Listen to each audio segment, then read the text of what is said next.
very much. So tonight we have a special guest speaker, Dr. Kevin Alexander. Dr. Alexander is from our biology department.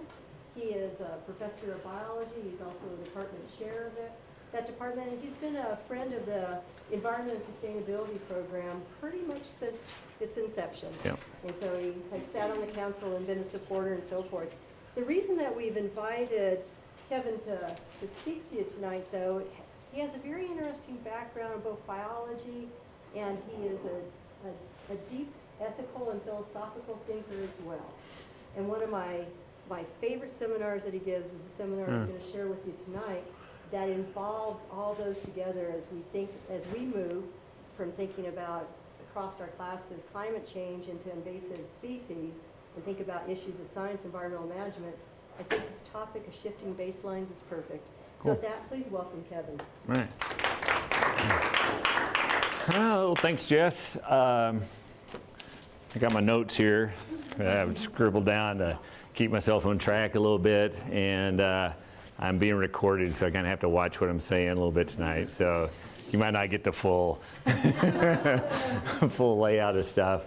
But yeah, we're talking about some shifting baselines and whatnot, looking at humans, and kind of got me to deep thinking as I was getting ready for this presentation, and just getting to think about how fascinating we are as a species, right? We're a pretty spectacular species, and something we don't think about very much. I mean, we're pretty cool beasts, right? I mean, I'm a biologist, so I think about us as being animals and whatnot. But you know, we're really intelligent people, right? Incredibly smart. You're sitting here, you could be over there watching a talk about climbing Mount Everest, and Jess has you stuck in here having to listen to me, but you're always learning stuff. You can learn things. We make all kinds of weird tools, from these cell phones to paper to pencils, right? And then we're also incredibly physically talented, right? We're a pretty spectacular physical animal. There are people that can jump 8 feet in the air, right? There are people that can jump 29 feet long, right? I'm kind of a baseball fan too, so I don't know if you ever watch Rockies, and you got Carlos Gonzalez out in right field, and he's got a runner on first, and he can, you know, get a ball out there and throw from the very far corner right field in a professional baseball field and hit on target and get a runner out that's going from first to third, right? Our ability to, I mean, think about the mental calculations that go into that, right? The physical skill that goes into that, the ability for us as an organism to be able to throw things that well. I mean, that's both a physical and a mental task that's absolutely phenomenal, right? And so as we're this phenomenal organism, we have spectacular abilities to do things, right? We have spectacular abilities to think about what we do. And us, and what hopefully to get into this class is environment and sustainability people, integrated land management folks, is to get us to think a little bit about, you know, how we do things. How do we change stuff? How do we know what happens? How do we assess that? How do we make, I don't know, value decisions based on that information? So we're going to look at this shifting baselines. So a baseline is what we compare things to. And I'm going to look at, because I'm an aquatic biologist, look at some fish,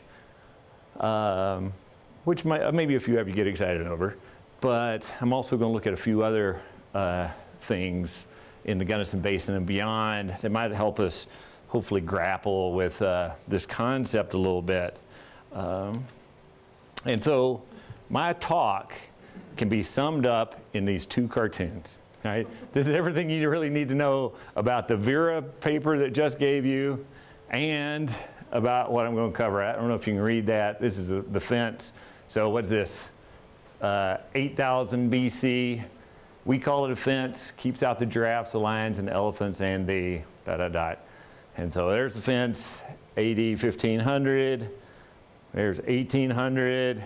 And then here we call it a wildlife preserve. It keeps in the giraffes, the lions, and the elephants, and whatever. So, right? So thinking about baselines and thinking about where you show up on this and what you notice a little bit. Right? Or this is another concept of a baseline, right?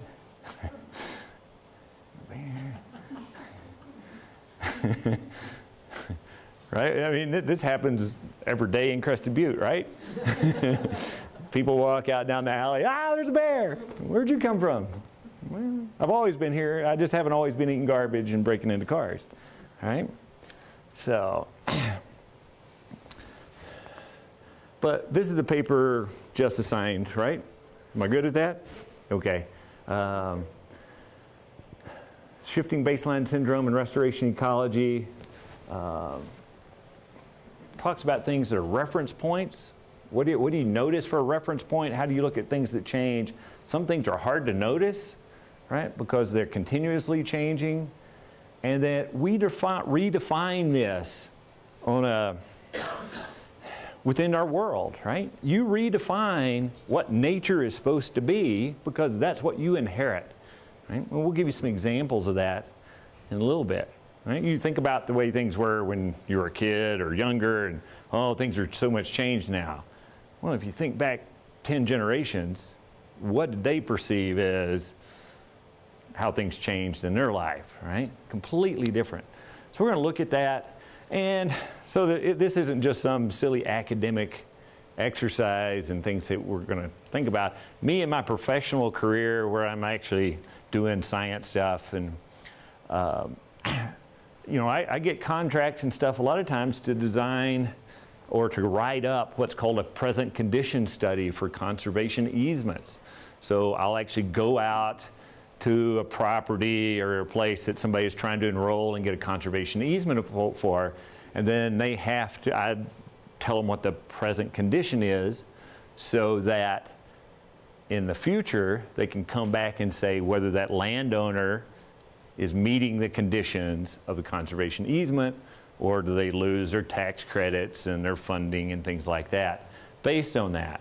So that's one concept where I apply some of this in my daily lives. Right? So when thinking about this, one of the reasons you're doing that, and one of the things I'd like for you to think about long term, both in here in your class and long term in your lives, is how do you determine some of that type of thing. So I want you to, can you give me two definitions? Can you tell me what monitoring is? Anybody know what monitoring is? How do you define that?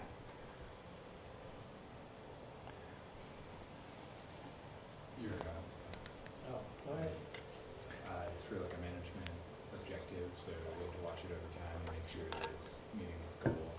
Okay, so as a management objective, watching it over time, right? You said to see if it's meeting its goal, right? Anybody else have any monitoring definitions? Anything different? Anything you want to tweak on that? I mean, like basic, just watching. Yeah, measuring something, right? That's monitoring. You're measuring it over time, right? How does that differ from assessment? Comparing it to? Okay, so, well, all right. So we go out there and we monitor something. We monitor how much Canada thistle is out on Tomechi Creek. Okay, I'm going to go count Canada thistle. So I got 10 years of data counting Canada thistle along Tomechi Creek. So what? What's the missing part? The value judgment, right?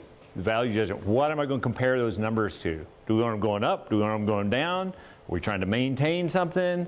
Are we looking at a different treatment, right? Are we assessing if our treatment's effective, if we're trying to get rid of it? Is it expanding, making a problem, becoming a bigger problem? That's the assessment. That's the part that you brought out that was the end, right? So kind of separate those two a little bit. And so we constantly do this in science. We constantly do this, hopefully, in an integrated land management context, right? You're always monitoring stuff collecting data and you're assessing it against some idea that you're wanting, some goal, some baseline, some present condition, something like that.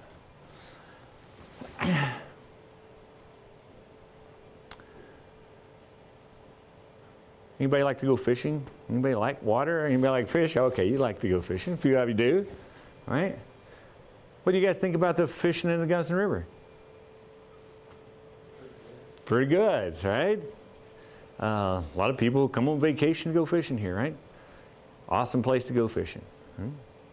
Do we consider the Gunnison River fishery healthy? Do we consider it a healthy fishery?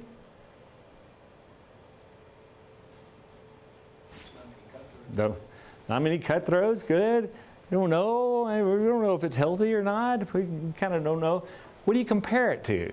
Right? What is your baseline? What do you want to compare the Gunnison Basin to? You said it was great compared to? Pretty much the whole Northeast. Okay. All right. Good. Perfect. It's great compared to something else that we experienced in our life, right? And so I'm going to give you a little background on this and talk about the Gunnison River fishery, but keep in mind that everybody inherits a changed world because of humans, right?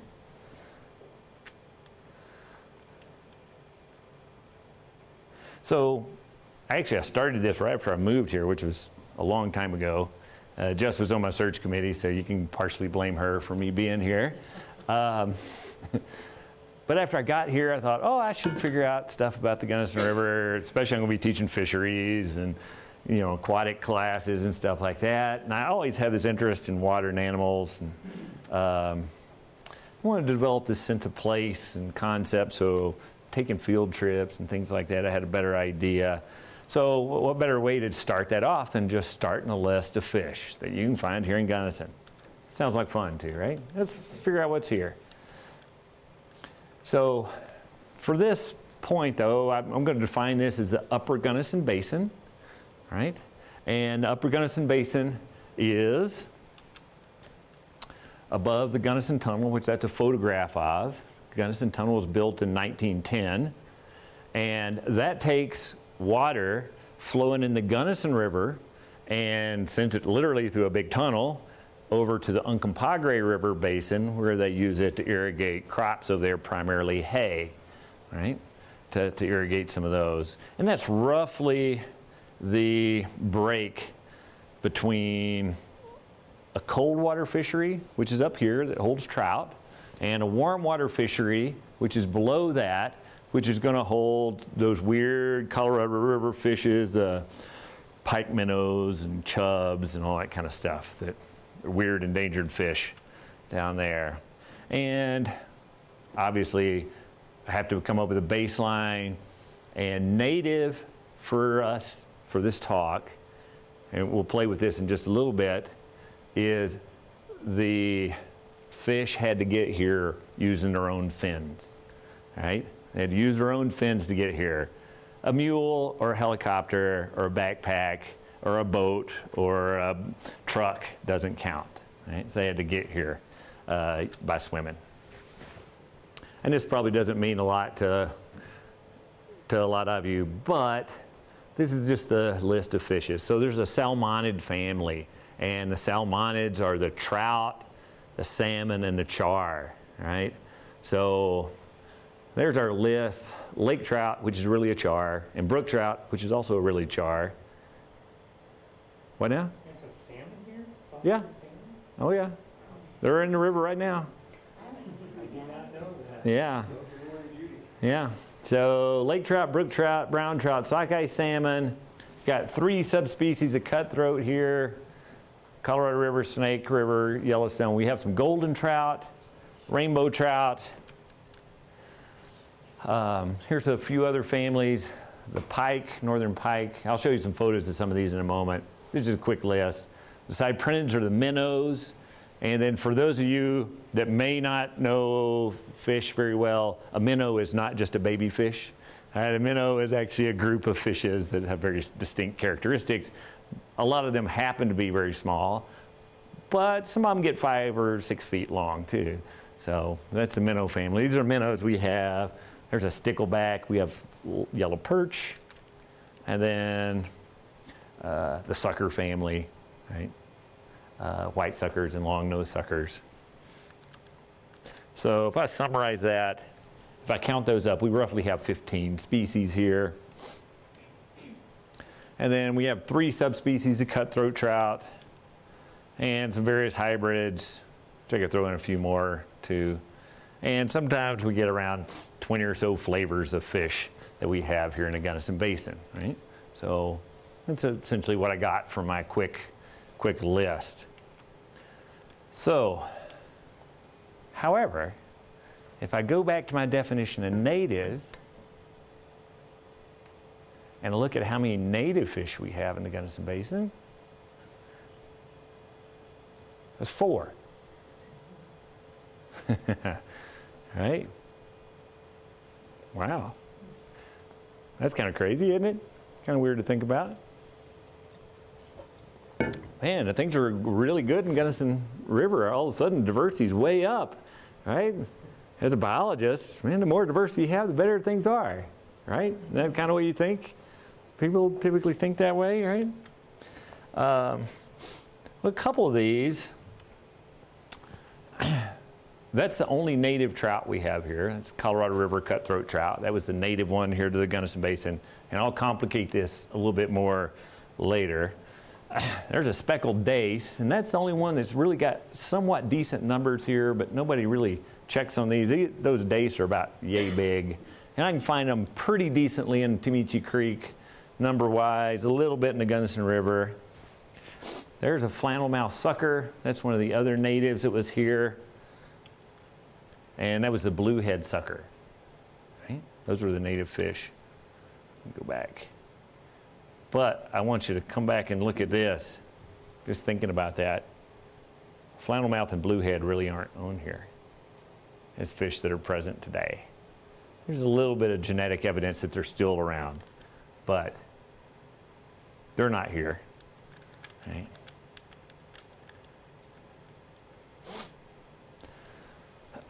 So, big question is, how do we know what the historical condition was? How do I know that there were only 4 native fish here? Where do I get that data? And is it reliable? Right? Can I trust it? Well, so there's some weird stuff here. And one of the ways we go back and look at some of this stuff is look at historical things. And this is David Starr Jordan, who is really the kind of the father of ichthyology in North America. And ichthyology is the study of fish, right? He was the youngest college president in the United States at 34 years old. That was Indiana University. And then when they started a little university you might have heard of, Stanford, right? He was their first president. They hired him for that. And absolutely the leading ichthyologist of his time. And in the biology world, this is kind of cool. If people really like you, they name stuff after you, right? Right? So David Starr Jordan has 2, he doesn't just have species named after him, he has a whole genus, not only one genus, he has 2 genera named after him, right? Jordania and Jordanella are named after him, and then there's 29 species of fish that have been named after him, and guess what? He rode a train through Gunnison in 1889 surveying fish, right, for the United States. So he came through, and you can actually go get his report. There it is. Explorations in Colorado and Utah during the summer of 1889 with an account of fishes found in each of the river basins examined. Right? Oh, this is, sorry, tangent here. That's Jordania. That's a sculpin. It's a marine fish. That's the one that has a genus after him. And this is Jordanella, and these are flagfish. So these are kind of related to a guppy or a molly or something like that. So those are 2 groups that are named after him. And so you don't think everybody's perfect. he was part of the Human Betterment Foundation at Stanford. And this is one of those pamphlets, right? Human Sterilization Today. During the last 28 years, California state institutions have sterilized nearly 12,000 insane and feeble-minded patients. Right? So that was one of the things about sterilizing less than desirable people at that point. So he was not perfect. But he was a pretty good fish biologist. Right. In 1889, he went through and they pulled over Temeche Creek in a variety of places because that's where the railroad came and that was the main means of transportation. He'd get out and he seined fish there. And the only trout that he seined up, keep in mind this is 1889, right? That's a long time ago. Right? The only fish he got was a brook trout, which is really a char, brook trout char. So it, to me, as a fisheries biologist, so he pulled out brook char. So why don't I just say brook trout were native here? Because that's all he found in Temeche Creek. Why don't we just say that? Well, one, brook trout aren't native to here from a bunch of other studies. They have a native range that's in the Appalachian Mountains and eastern Canada. Okay? So you guys think about that for a second. By 1889, the only trout species that could be found out of Temeche Creek was a brook trout. That was completely from the east coast of the United States, where you're from. Right? Right? And there's very few native brook trout on the East Coast now, by the way, right? And that's by 1889. That's completely changed, right? And then today, if we want to think about a shifted baseline, even from that, from 1889 to present, if you start looking at all the real estate signs and you start looking at what the Colorado Parks and Wildlife manages Temeche Creek for fish, they manage it for brown trout, and it's sold as a brown trout fishery. So that has changed from 1889 to the present. And sometime before 1889, a completely exotic trout fauna, fauna was already in Temeche Creek at that point. So, to kind of get that a little bit, I mean, that's a huge shift, you know, 100 and nearly 50 years ago. Right? 1883-ish, right? And that's not much more than a couple of storefronts and some dirt streets, right? And my house. And your house, there you go. For better or for worse. Okay, 1883, huh? 81. 81, all right. And we think some of the first people from out east, 1850s, 60s? I mean, some trappers or something coming through and the miners and stuff like that, but really, first showing up people, 1870s with some of the mine stuff, buildings. Yeah. You got to be like one of the first houses in town. Yeah. So within 10 years of the first half dozen families settling in the area. Yes. Completely different fish fauna. Okay. Right? Just making sure we all have that in context. And, oh, go ahead. I'm just wondering if the sampling methodologies could be standardized along the line. Yeah. I mean, we have big fancy stuff now, electrofishers, which, did this class go for that? We're going to go next week. Going next week. So you get to see it next week. And then there's a little electricity you put in there, you shock the fish, and they float to the surface, and you scoop them up. Right? That's it in a highly summarized version, right? There's a little more technique to it than that, but that's basically it. Or you pull a big net through the river, right? And we still do that too, right? So yeah, pulling a net through the river has been what we've done forever. And been the same location, or? Yeah, you can actually go back to his sites and stuff like that, and go look at all this exact same fish. And you know what, it should be interesting to check. You guys are probably, where are you guys, you going to the state wildlife I area? don't know where on the probably the state wildlife area. We could check to see if that's a similar place that David Starr Jordan. I would venture to guess it's pretty dang close, right? Same time of year too. Yeah, typically fall is the time because you got runoff in the spring. It's kind of tough when the, that's when people are in the boats and those type of things, right? So we typically do it in fall when the water's low and things like that. Yeah. I'm just wondering, is there any speculation as to how that got there?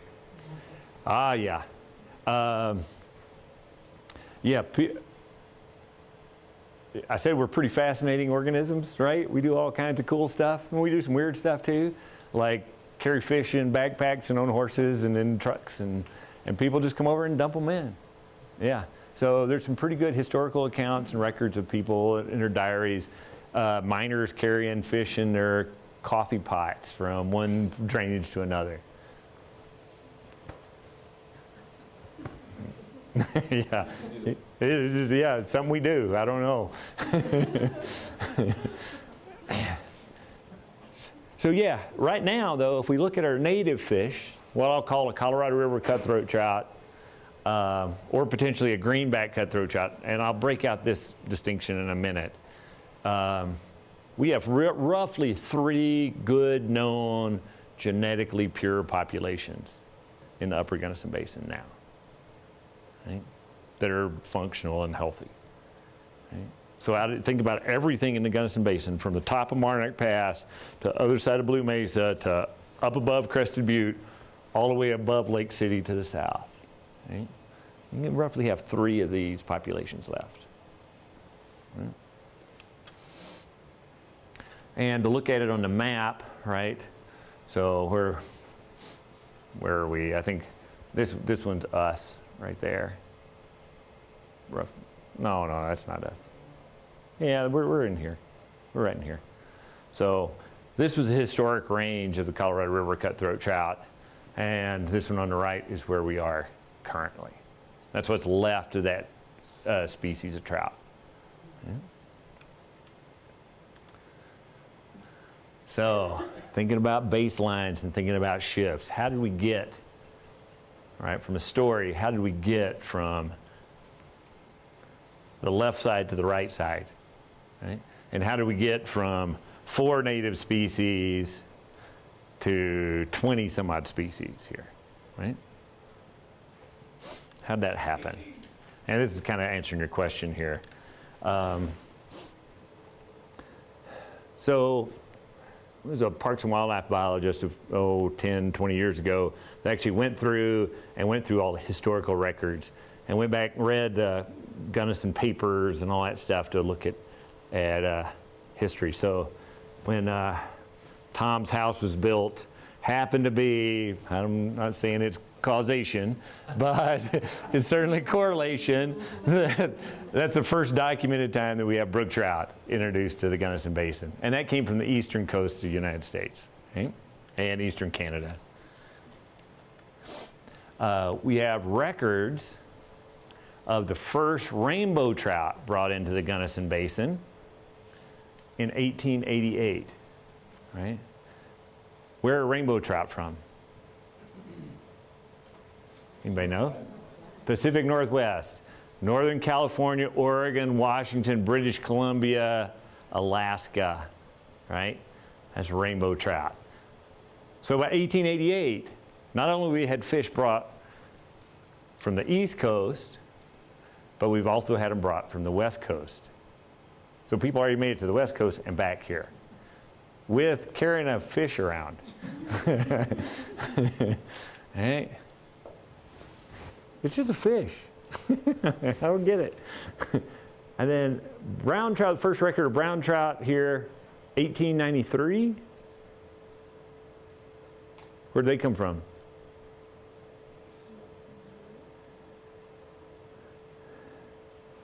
Wisconsin.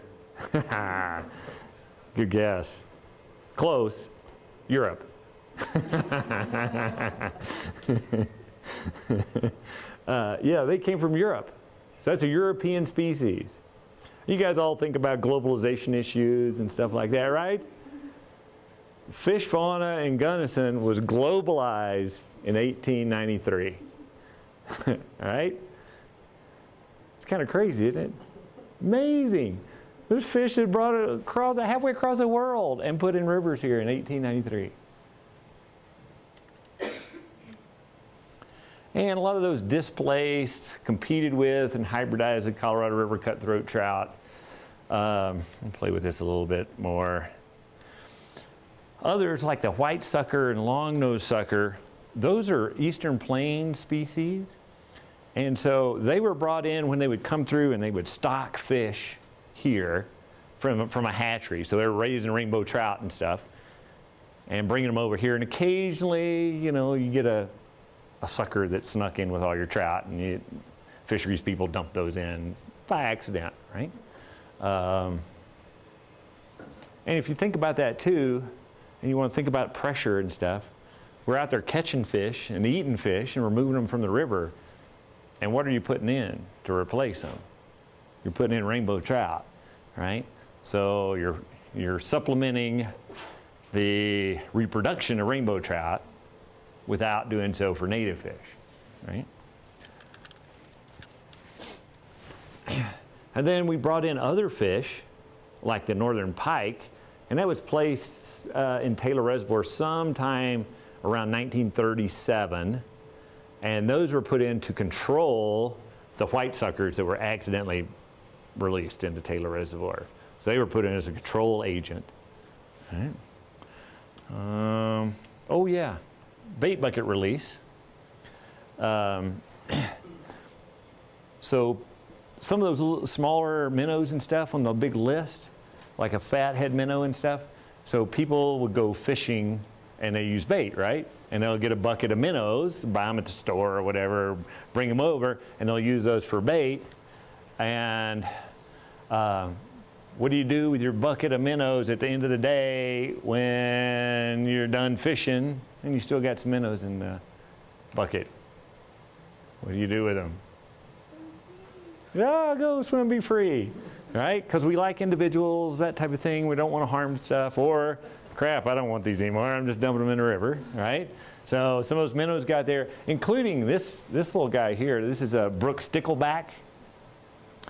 Which inadvertently, you'll see a lot of these next week, by the way, because you're going to electrofish these, and you'll get up some of these, and they're pretty cool. They're kind of like little porcupines. They got these little spines on them, right? So they don't make great bait, right?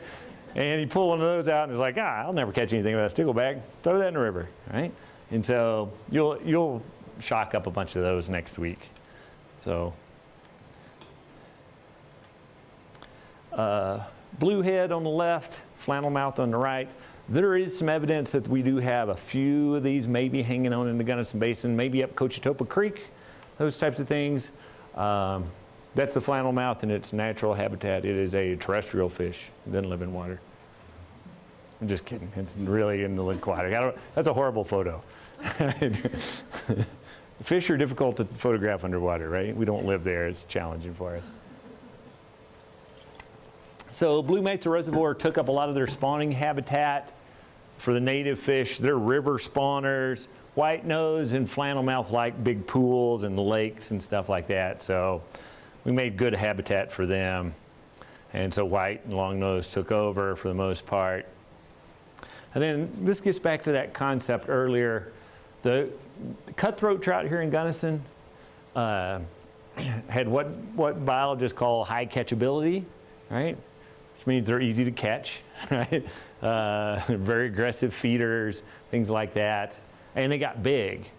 So you go back and read some of those newspaper articles after Tom's house was built, right? And they were catching 12-pound cutthroat trout, right? I don't know if you know, maybe if you don't fish, you don't really realize how obscenely large that fish is, right? It's huge. And Seboya Creek, by the way, is it's kind of the most uppermost tributary that goes into Blue Mesa Reservoir right now. That's where that was. We had a lot of market fishing at that point, right? People selling them, mining camps. We had this minimal fish protection laws, things like that. And you learn about tragedy of the commons, right? Everybody kind of familiar with that? Yeah. So you exploit that resource, it's there. And I was trying to talk with Jess a little bit about this at the beginning of class. I haven't read the article yet, but there was a paper that came out in Science that challenges whether the tragedy of the commons has to occur. And that there may be some evidence that if you set up the rules right, people will self-regulate themselves. That would be surprising, but I'd kind of like to see it, and I think that it's a pretty famous paper now, so it's kind of taken off. Right? We'll just kind of show you some of this. Right? Kind of give you a concept of this. You guys at least see some pictures in the, I don't know, in a newspaper or stuff around about people holding up a fish in, you know, guides and stuff, and their fish is out here, right? So it looks really big in the photograph and things like that, correct? You know what I'm talking about? The guys are out there, and so the fish is big, but it's out here, so it looks big in the photograph, whatnot. This is 1895, right? This is 1895. So, you know, a big fish in the Gunnison River right now, like a once every decade type of fish, it's 4 or 5 pounds, right? That's a big fish for around here right now. See those fish there in the photo? Anybody tell what kind of fish they are? Those are all rainbow trout. So this is 1895. What was the first date that we had for rainbow trout in the Gunnison Basin? 1883. That 88. 83 was the brook trout that Tom's house builders brought in. Yeah. Yeah. Yeah. That's 7 years later, after the first one was here, right? I want you to see here, if you read that, this is August 4th, 1895, in about 3 hours' time. This guy from Lyons, Colorado, J.B. Clements of St. Louis, and Judge McDougall of Gunnison, and E.T. Bailey of Hartford, Connecticut. So people from 3 different states, right? Show up here. These fish weighed, when caught, a little over 80 pounds. After cleaning, 66 pounds. The largest was 9 pounds before dressing, and the smallest was 5.5. Right? Their small one was bigger than what you're going to catch if you skip class every day for the rest of the fall and get incredibly lucky. You might catch one almost that big. Right? That's a small one. That's impressive, right? That's huge. That's 3 hours of time. And it's at the confluence of Tomichi Creek and the Gunnison River. You know where that is in town? Just downstream from Whitewater Park, right by the golf course, right? Mm-hmm. I didn't know there was a golf course. Oh, yeah, there's a golf course. So anyway, the National Geographic Society did a poll of their membership, and they said, "What's the best trout stream in the United States? Gunnison River." Right? You said it was great, right? You came out here, it's awesome fishing. And you're right, it's pretty good, right? But it's not that, right? It's not that. And it's not a 12-pound cutthroat before that, right? So what happened? How'd we go from that, or even before that, 12-pound cutthroat, to this? Right? How'd that happen? Do we even know it happened, right? And think about this. They're growing fish this big in 5 years. Right? That's how rapid the production is. That's how rapid the growth rate is. Right? That's a spectacular rate of growth. We've done that in a variety of ways. You all notice we have some habitat alteration. We've reduced some of our riparian vegetation and eroded our banks. And what that does is it puts silt in the river widens out, it gets shallower, it gets hotter, things like that, less oxygen. We de-water a lot of the river, especially in very critical times of the year. And what that's done is one of the things, it's reduced habitat, but it's also reduced spawning habitat. These fish like to run up into small tributaries and stuff to spawn, right? And so a lot of that stuff's gone, and it forces them to spawn out in the middle of the river, right? Which they have very little success at because big fish eat the eggs and stuff like that. Go throw out an egg pattern right now into the river with all the salmon and stuff coming up and see what happens, right? Brown trout, brown trout after rainbow trout after brown trout after rainbow trout, right? Some of the most productive areas that we caught some of those bigger fish in that we have records are now underwater in Blue Mesa reservoirs. So we've shifted that a little bit and created a novel ecosystem, which you guys will learn about after I talk to Jess. You guys are learning about coming up in the near future. I'll just document some of this. I did some work for the Upper Gunnison River Water Conservancy District. This is in town, right? So we're sitting right here. This is the Gunnison River just north of town. Van Tuyl is over here. Right? The dark green and the light green was taken off of aerial photographs. That was all the riparian forest, all the cottonwoods and stuff along the creek. 1950, and then the light green is what remains now. Okay? So that's part of what we lost compared to what we had in 1950. And if we want to go back from 1950 to 1883, right? What existed before then, I don't know, right? That's the best baseline I can come up with there, right, for looking at habitat changes. All right, we covered a lot of this, lost habitat, you know, accidental things got brought in, changed all this. And then by the 1950s and 60s, what we're pulling out of the Gunnison River was just what was put in from hatcheries, right? So that's essentially what we have today. So thinking about that, what do you expect, right? What's your perception? What's the Gunnison River like, right? What do others expect? What do people that come here now? What are people coming here to school that Western's recruiting to come here? What do they expect? What's their baseline?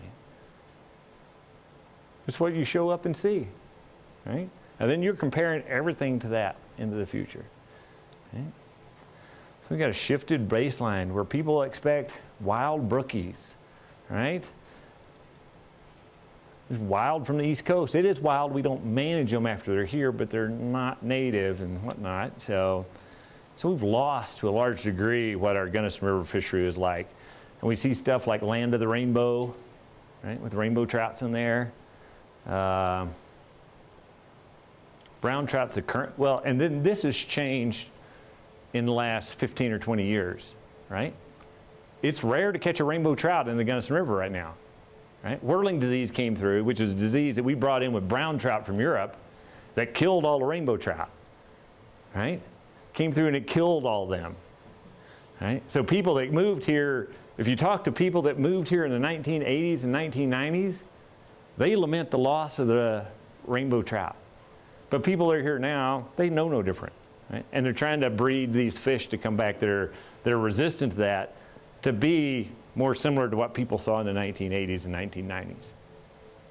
Okay? That's a shifted baseline. Does that kind of make sense a little bit? Yeah.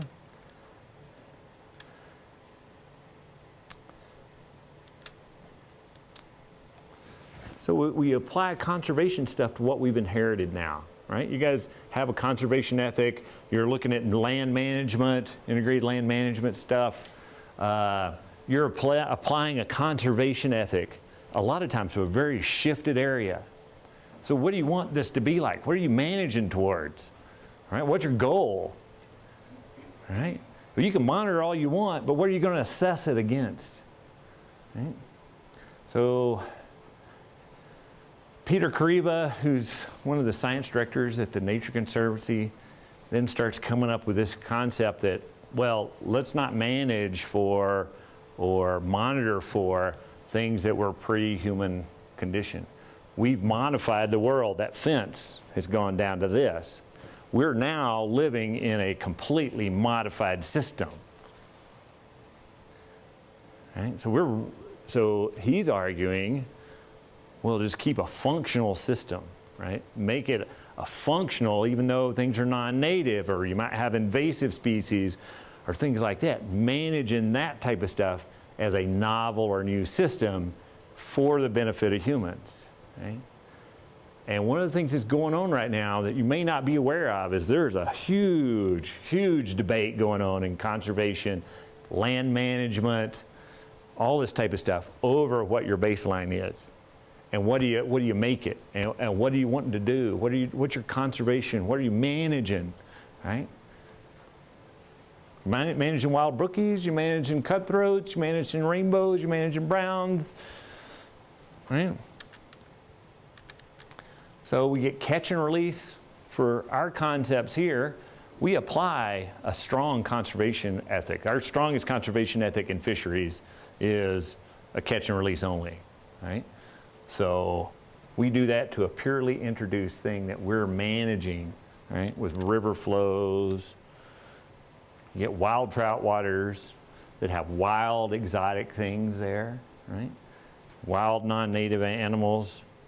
And some of these are gold medal waters, some of the highest level of marketing that we have for rivers here, right?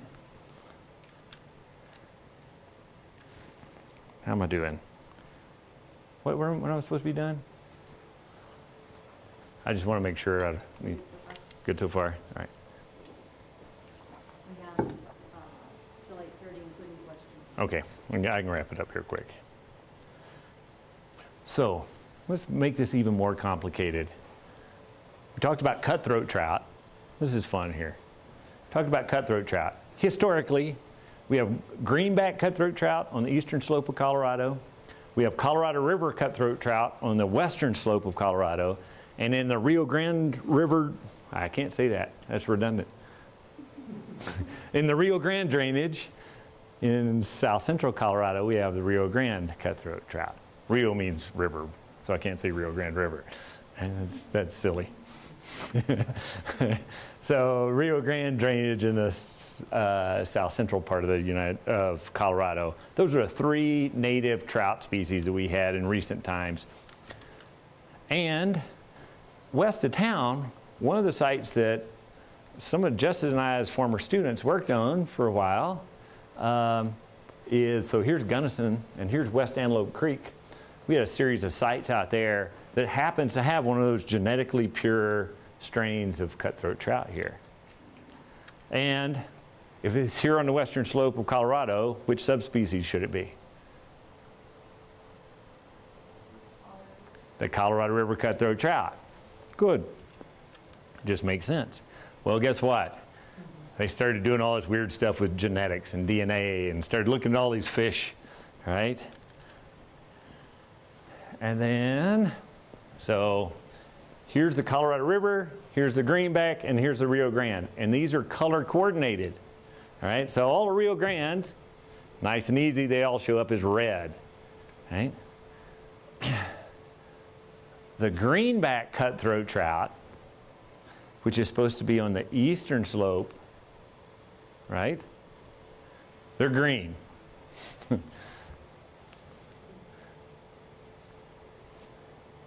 And then this is our species right here. This is the one that's just west of town. It's blue, and it's a Colorado, it was considered to be a Colorado River cutthroat trout. But wait a minute, genetically, it's a greenback. So on top of everything I've already given you, it looks like people even did more weird stuff as they took some of the cutthroat trout from the eastern slope and threw them over here and some of the ones over here and threw them over there. So, by the way, the greenback, that's federally listed as threatened. Right? It's federally listed as threatened. And now they have some population scattered over the western slope. And on the eastern slope, there's only one population. It's off the Arkansas River. One tiny creek that they know of, that it still exists in its natural habitat. But they protected every cutthroat trout on the eastern slope of Colorado as threatened, even though the bulk of them are actually from over here. So they're learning all kinds of fun stuff.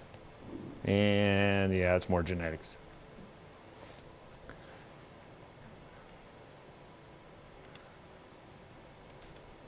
So are there other shifted baselines that we can learn from besides fish? Right? And you guys recognize that, right?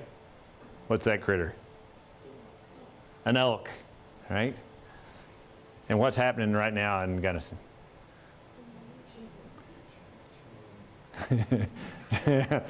All the hunters are coming in, right? It's a big time for elk. What's that? Wildebeest, right? Where are they? Africa, right? And you're right. And there can be there, right? You may know those two fellows. Lewis and Clark, and this is cool. You guys talked about David Starr Jordan, and we can read his reports and stuff. You can go to the library right now, and you can get copies of Lewis and Clark's journals, like photocopies of them. They have them in a book there. So you can read everything that they saw as they're coming along. You know, and they went, as you guys know, St. Louis to Pacific and then back, right? And I used to live right there, right? On the Missouri River. And I could go out, it was fun. I could take Lewis and Clark's journal because they went right by where I lived. And I could take it up, get up on a knob, the exact one that they were standing on, and read what they saw. And you know what they saw when they were standing there? What'd they see? Yeah, American bison, right? And they'd be saying, oh yeah, we see, from what I can see on this knob, I can see, I don't know, 100 herds of 300 bison each across the landscape. I can look out across here. Also saw 20 herds of 300 elk.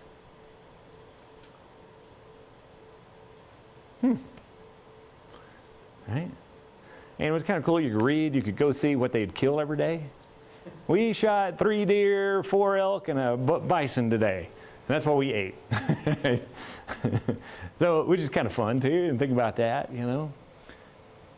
You ever think you could stand on a knob in Nebraska and see 600 head of elk? People come here to hunt elk, right? That's a big deal, right? This is if we want to talk about a baseline, right? This is the place where the elk are, right? We come here to go hunt them. This is where all the elk are. And by the way, Colorado has more elk than anywhere else in the United States, any other state. We have the most elk of any other state in the United States. So Lewis and Clark did go through the Rocky Mountains, right? Right? So they're going through, they're telling about all the stuff they killed. What'd they eat when they get in the Rocky Mountains? Grouse. No. They eat their horses. All right? They eat their horses. That's this close to cannibalism, right? That's this close to cannibalism. Why did they eat their horses? Huh? Why did they eat their horses? Nothing else? There's nothing else. You don't eat your horse when you got anything else to eat. You don't eat your buddy if there's something else to eat. Right? So think about that as a shifted baseline. We have most elk in the United States in Colorado. They were living large on the Great Plains and starved when they got here. Right? There's no production here. It's very minimal, right? Yet right now, this is our baseline. We're in like wildlife heaven here, right? This is the best place there can possibly be for wildlife. It's the best of what we have left, right? It's the best of what's left. It is not the best that we've had, right? Because we had migrations of elk and bison across the Great Plains, just like we have in Africa now. It's gone, right? So there's your Texotics. Yeah, you got wildebeest, and there's some movements to reintroduce large flora back to the United States. Elephants, all kinds of weird antelope and wildebeest and things like that. And you can go to New Mexico and Texas and stuff like that. And so is that what we manage for? Do we bring back some functioning megafauna, right, to recreate some of our lost baseline, right? Just like we might be introducing rainbow trout and brown trout, things like that to meet some of that. Here's another shifted baseline, right? It was kind of fun. August of 2014, they did surveys of parents and their perceptions of obesity in children, right? And they compared that. Overweight, obese children were less likely to be perceived as overweight in the recent survey compared with peers of similar weight, but surveyed 10 plus years earlier. Right? So our perception of what a healthy child is shifting because children are getting less and less physical activity. Right? Worse and worse diets. So we're seeing that slow, almost unnoticeable change through time, but then when you stop and look and see what the thing was before, right? So we're experiencing a shifted baseline, right? There's some people trying to mess with that a little bit. This is longnow.org, and they have long scale thinking. They want to put a 0 in front of your year date. So instead of 2015, it's 02015. They have these big millennial clocks, and they try to get people to think with a different scale, right? To help some of that. If you go to the grocery store and you go to the fish market in the back of City Market or in Safeway, right? One of the things that we've done, this is the real thing, right? Fish you used to buy were high on the trophic level, right? Big, tasty, delicious things. And that's slowly gone down to where you're eating lower and lower and smaller and less desirable fish, right? Like crab with a K instead of crab with a C, right? Those types of things. It's happened inshore and in the marine area too. That's a mean trophic level from 1950 to 2000. I don't know what it was like before 1950, right? I don't know. It's a good question. I have to go back and look at the paper. And it might just be a shift in methodology. Or it was an exploitation of different areas, right? We were able commercially. Climate shift could have been too. At least a lot of people think so. Yeah. Could be. Could have been a huge production change too. What do grades in your class mean? Right? You happy with a C? Just means you're average, right? But boy, have we seen some grade inflation, right? Has grade inflation not occurred? Everybody's above average. And if we're not all above average, something's wrong. Right? Everybody's pissed off and people lose their jobs and all that kind of stuff, right? How about Mount Emmons, Crested Butte? Let me throw this one out there for you.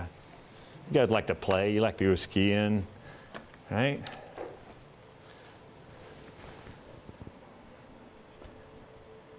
Used to be, Crested Butte started as a mining town. It was a coal mine, all kinds of, Gothic was silver and lead and all that kind of stuff.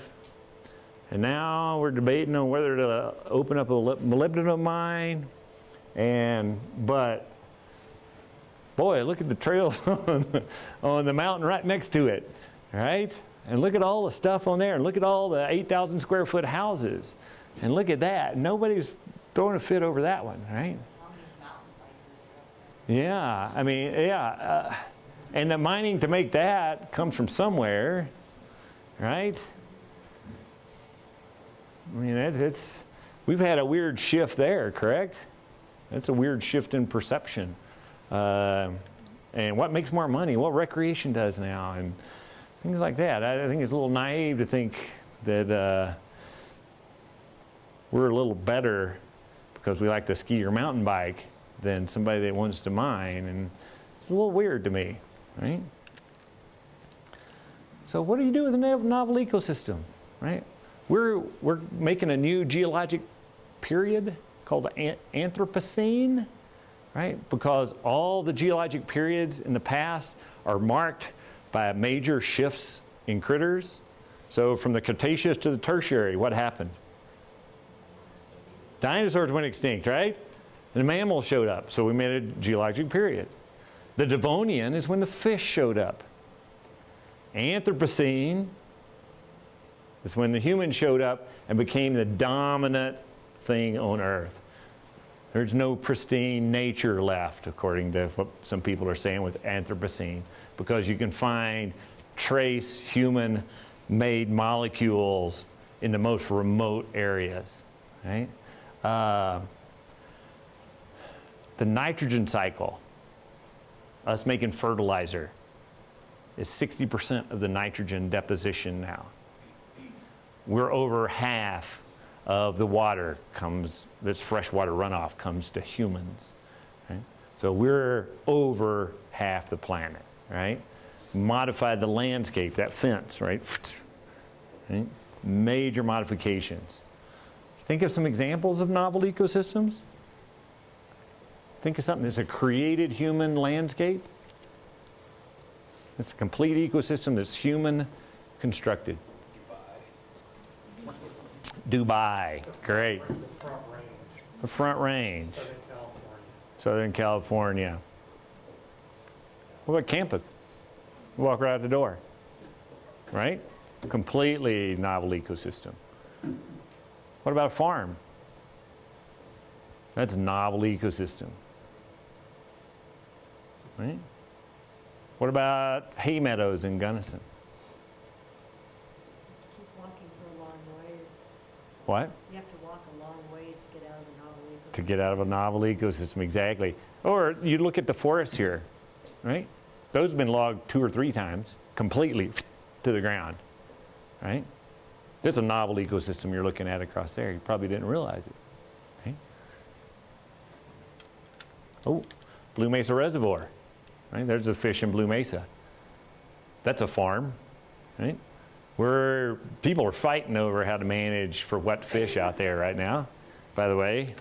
And that's the ecosystem. It's a nice, simple one. We map the whole thing out. It's completely constructed. None of these fish live together anywhere on Earth. We put them all together as a mix. It's a zoo, right? And we can track this. People that want the salmon, remember this part of the baseline. It has recently shifted, and the lake trout have taken over, right? And these people are happy, and these people are mad, and it's a completely constructed novel system. What are we managing for, right? What values? What are we coming out with, right? Okay. Sorry, that might have been a little scattered all over the place, but. Yeah. So what have you learned about understanding baselines and the use of the concept for monitoring assessment? Can you apply what you know? Can you be effective, right? We want to be effective, right? Hopefully in another 2 years when you're out of here, you want to be out there in the world, you want to be an effective practitioner, develop constructive dialogue, ways of thinking about that. I'll have to do with a few questions here. You know, can you describe an environmental condition that's changed within your lifetime now that you may not have perceived, or you might perceive a little bit when you're working on your MEM project? And you're working on a novel ecosystem. What are you going to pick? What's your baseline? What are you managing for? Why is that your baseline? Why is that important? How can you justify that? Right?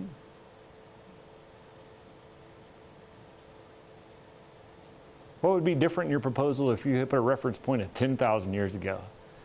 Or you put a future point of management 10,000 years from now? How's that going to be different? What's that going to be like? What's that going to be like when we're 7 billion people now?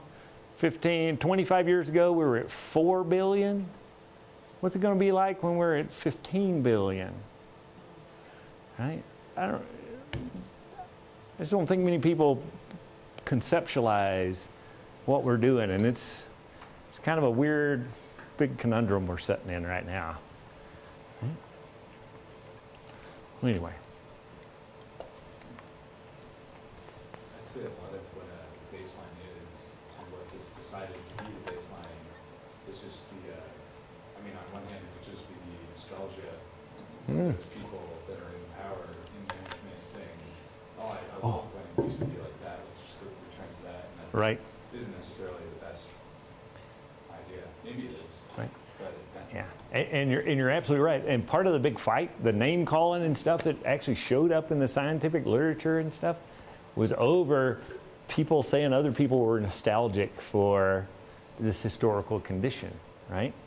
And that's the big fight. And Michael Soule, who by the way lives over in the North Fork Valley, he was supposed to be here and talk to you guys on your introduction to the MEM program this fall. But he canceled it the last second. He lives over on the other side of the West Elks from here. He's considered to be more nostalgic. Think about intrinsic value of individual species and pristine nature. And Peter Kariba is like, well, you're just being nostalgic because everything's novel now. Shouldn't we just then start managing for being honest and realize that we've altered everything and start managing more for human values and what humans get out of it? Yeah, but if you manage for that, then you can, that just kind of gives you the justification to do anything you want. It's like, yeah. When is that okay? Yeah, and that's a great point too, right? And it's a slippery slope. At what point do you consider a species to be native? Like how long? What's that threshold? So once it's introduced to some place, hey, can we say rainbow trout are just native to Gunnison now? It's natural. Naturalized, yeah. Or I mean, at some point, have they been here long enough that we just say that? Yeah. Well, I mean, I've thought about it a lot. I was wondering what you. I don't have an answer to that. That's a great question. If you figure it out, tell me. but it is a great question. And you guys are covering invasive species next week. When is an invasive species no longer an invasive species? When is it just, that's the way it is, and we just deal with it now, right?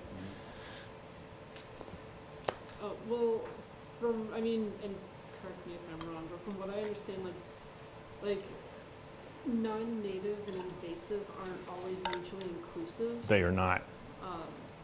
So, like invasives, one characteristic I understand in invasives is that they greatly skew like the biodiversity. Mm-hmm. Like they just take everything over. And they do dominate things, and they spread, right? But they won't spread indefinitely. Okay? They will spread within a given area. So that would be invasive. Right? And native just wasn't there, but maybe not just being a pest. Right? Can you think of something that is maybe historically considered invasive that is now looked at as wild horses? Great. Right? Wild horses. Right? Cats. Yeah. Yeah, or cats might have been looked at as good. Cats are weird, though. Cats and humans have a weird evolutionary relationship. We didn't domesticate cats. Cats domesticated themselves, right? Unlike a dog, we had to domesticate wolves. So, yeah.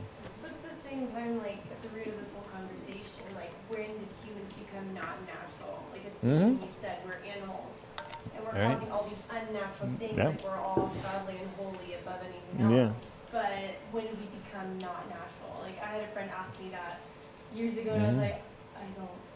Yeah. And I still don't know. Yeah. And so this whole conversation, if we can't even answer that, how can we answer any of these other questions? And if an ant builds a mound and modifies its habitat, and a beaver builds a dam and modifies its habitat, right? We don't beat them up over it. But there's some ethical dilemmas that we could spend a whole academic career investigating that, and people are. I'll let you have to comment. And then kind of on the same vein, what if we could consider these invasive fish as native fish because they just used humans to get them to spread Yeah. them, get us to Spread them, right? So,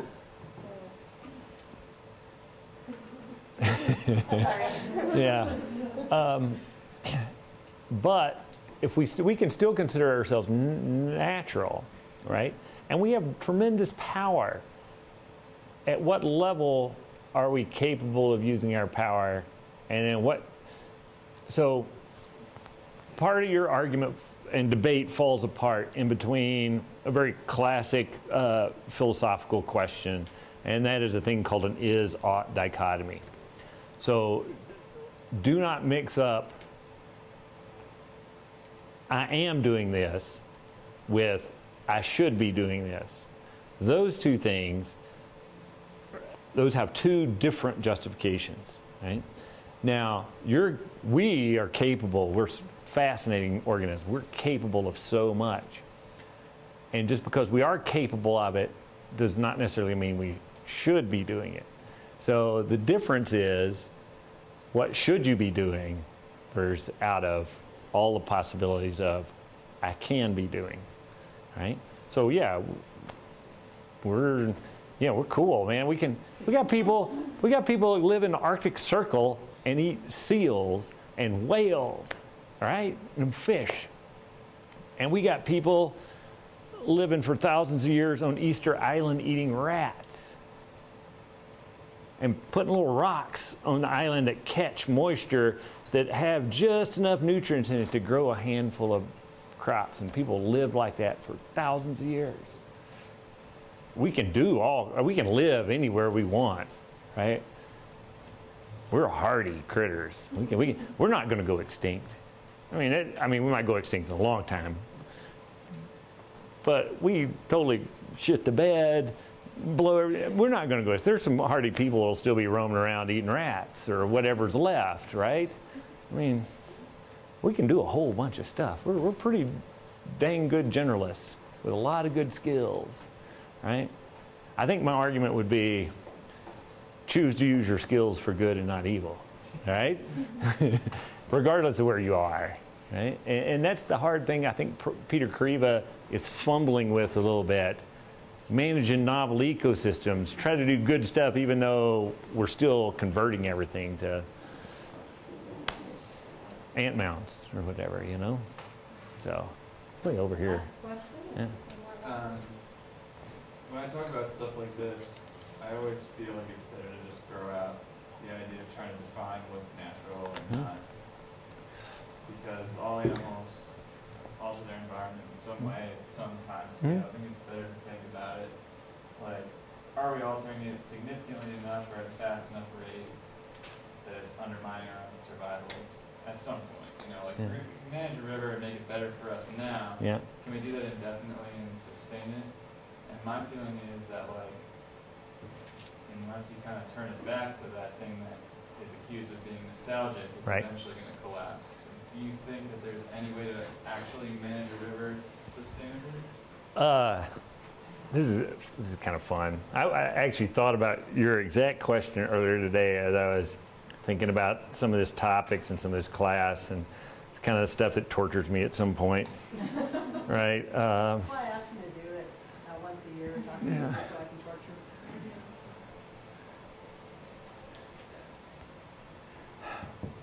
him. None of this is sustainable, right? You're in an environment sustainability major department program. There is nothing in here, nothing about our existence that is even, could remotely, if you do the math at all, can be considered sustainable, right? So we know this isn't sustainable, right? When humans were here, the genetic data shows that we dropped down to well under 100 individuals at some point, right? We went up to, hundreds of thousands. And then something happened, and we came that close to going extinct. Somewhere around, I can't remember the dates, maybe close to 1 million years ago or something. That trajectory almost went away, right? So somewhere here probably wasn't real good for us either. And if we look at the long scale of stuff, I don't know, somewhere in between there maybe might work, at least for maybe to tomorrow. I don't know, time scale wise, 1,000 years from now, 10,000, 100,000, right? We can make do. We'll make do with stuff, but our lifestyle as we know it, this is not going to last a whole lot longer, right? In the big scheme of things, right? But I'm kind of glad we didn't go extinct. It's the same point, and I think we're pretty strong and hardy and good generalists that a few of us might squeeze through, unless really things go bad. Right? So, anyway. Thanks for beginning and ending the same way. Yeah. Thanks.